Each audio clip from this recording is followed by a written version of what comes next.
happily filming my favourite restaurant Portofino's when a little voice from behind me shouts, "Tree! Tree!" Oh dear, too late. Oh, it's probably stuck now.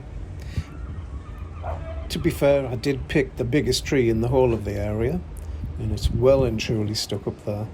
I did a really good job. The funny thing was, though, it was actually still recording. There I am.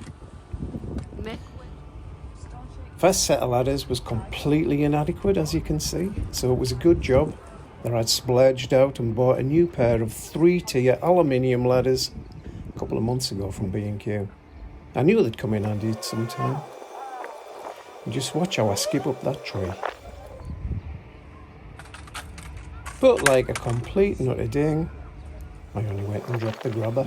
Well, we've got the drone out of the tree, eventually. We had to use some big ladders, but my daughter wouldn't let us record the actual rescuing of it, but here it is. And it was right up there in that tree. So here it is anyway. Thank you. So I quickly rushed home to check that it was okay, only to crash it again. Only a complete and utter fool would crash twice in one day. But hey ho, it survived. Anyway, thanks for watching guys. Catch you again next time. Cheers.